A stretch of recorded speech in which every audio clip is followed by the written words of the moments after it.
Hello guys, today we'll see branch and bound, its principle, its control abstraction, algorithm for control abstraction and some basic terminologies.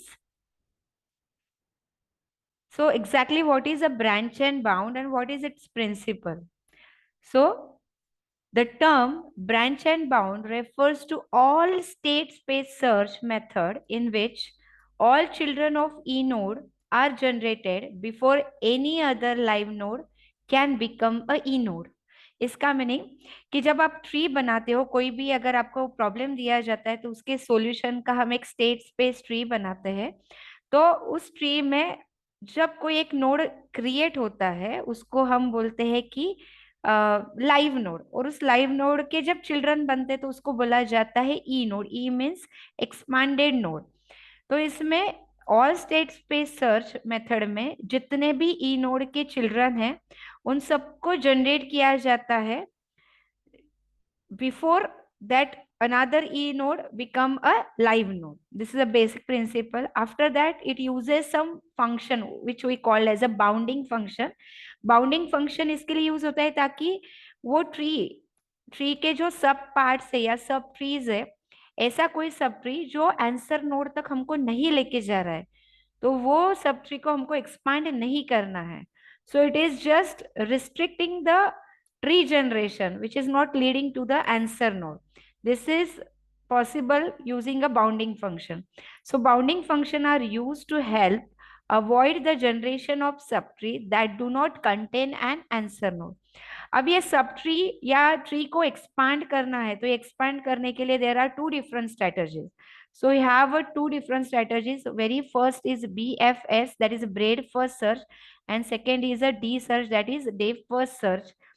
These two strategies are used for a node exploration कि कौन सा node जो है अभी ई node बनेगा.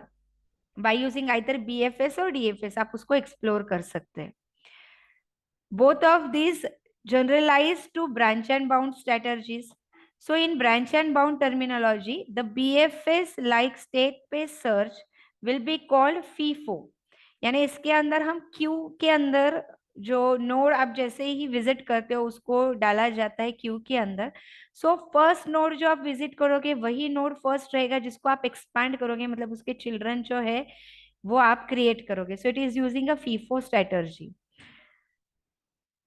Again, next is a D search, that is depth first search. It uses a LIFO strategy, that is last in first out. Searches as the list of live node in last in first out. That means it using a stack approach. तो depth first search में stack approach use होता है. जो last node आपने visit किया है वो first रहेगा जिसको आप एक्सपांड करोगे, और बीएफएस के अंदर जो पहला नोड है जिसको आपने विजिट किया है वही नोड रहेगा जो पहले एक्सपांड होगा. So these are the two different strategies. So this is a branch and bound principle. Now will see the control abstraction for branch and bound. काफी बार एग्जाम में कंट्रोल एब्स्ट्रैक्शन पूछा जाता है, या फिर जिसको हम बोलते हैं ब्रांच एंड बाउंड को और दूसरा बोला जाता है LC method, that is least cost method. So here the algorithm start with algorithm LC search, that is least cost search. T is a tree. So search T for an answer node. जो आप tree बना रहे हो उसको हमको tree को ऐसे बनाना है कि हमको आंसर नोड मिलना चाहिए. So it start with if star T, मतलब जो आप नोड है वो आप चेक कर रहे हो कोई भी ट्री का. If it is an answer node then output star T and return. अगर स्टार्टिंग में ही आपको क्या मिल गया, आंसर नोड मिल गया, तो वो ट्री को और एक्सपांड करने की जरूरत नहीं है. You can directly output that node and you can return. यहाँ पे आपका एल्गोरिथम खत्म हो जाता है. लेकिन अगर आपको आंसर नोड नहीं मिल रहा है तो that T will become your E node. तो ई को हम E will be equal to T, मतलब हम उसको एक्सपांड करेंगे उस नोड को, as it is not answer node. तो आंसर नोड के लिए हम उसको उसके चिल्ड्रन क्रिएट करेंगे और चिल्ड्रन को विजिट करके फाइंड आउट करेंगे आंसर नोड मिल रहा है कि नहीं. सो ई नोड बन गया. Now initialize the list of live node to be empty. अब हम इसको एक्सपांड करेंगे तो अभी तक इसके चिल्ड्रन क्रिएट नहीं हुए, इसके लिए लाइव नोड हमारे एम्प्टी हो गए, और वन बाय वन जैसे जैसे चिल्ड्रन को विजिट करेंगे हम वो लाइव नोड में ऐड करते जाएंगे. So we are using a repeat for each child X of E, जो हमारा ई नोड है उसके जितने भी चिल्ड्रन क्रिएट हुए एक्स, हर एक चिल्ड्रन के लिए हमको ये जो प्रोसीजर है ये हम पूरा क्या करने वाले हैं, रिपीट करने वाले। अब क्या प्रोसीजर रिपीट करने वाले? If that children x is an answer node, then output the path from x to t and return। जो भी आपने चाइल्ड क्रिएट किया है अगर ये आंसर नोड है तो आप क्या करोगे, रूट से लेके, रूट यानी क्या, टी, टी से लेके एक्स तक का पाथ आप प्रिंट करोगे और रिटर्न करोगे, मतलब आप अल्गोरिथम से बाहर आ जाओगे। But if it is not an answer node, so you have to add that X. तो एक्स क्या बन गया, लाइव नोड बन गया, ताकि आप, इसका मीनिंग है कि आपको अब वो नोड को भी क्या करना है, एक्सपांड करना है, एक्स को भी एक्सपांड करना है। एंड नाउ एक्स का जो पेरेंट है ये कौन है, ई, तो एक पॉइंटर हम ऐड करेंगे एक्स से लेके ई तक, जिसमें हम बता रहे हैं कि एक्स जो है इसका पेरेंट कौन है, ई है, वो बताएंगे। So this we will repeat for all the children of X which is generated by E. After that, ये पूरे चिल्ड्रन जैसे ही आपके विजिट हो गए, हम चेक करेंगे if there is no more live node, अगर कोई भी लाइव नोड बचा नहीं है और हमको आंसर नोड भी नहीं मिला है, तो हम यूजर को क्या मैसेज प्रिंट करेंगे, no answer node found and return. तो ये वाला ई एक्सपांड करने के बाद हमको कोई भी आंसर नोड नहीं मिला है।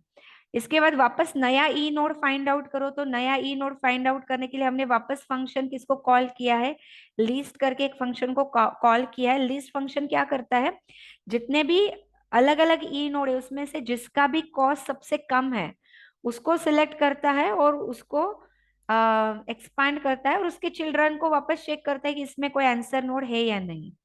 और ये जब तक रूट लूप जो है तब तक कंटिन्यू होगा जब तक ये हमको आंसर फॉल्स नहीं मिल जाता है। सो this is a simple control abstraction of branch and bound using LC method.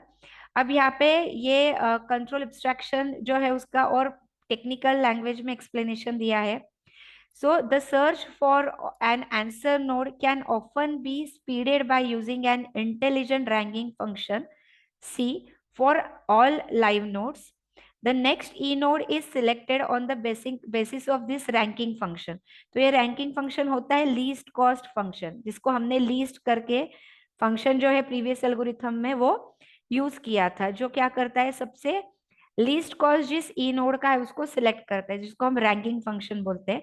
Late T be a state space tree and C a cost function of the node in a T. If X is a node in a T, then cx is a minimum cost of any answer node in a subtree with root x। तो ये c क्या करता है, cost function ऐसा answer node find out करके देता है पूरे उस ट्री में, सब ट्री में, जिसका कॉस्ट सबसे क्या रहने वाला है, मिनिमम कॉस्ट रहने वाला है। So it is going to provide us a minimum cost answer node.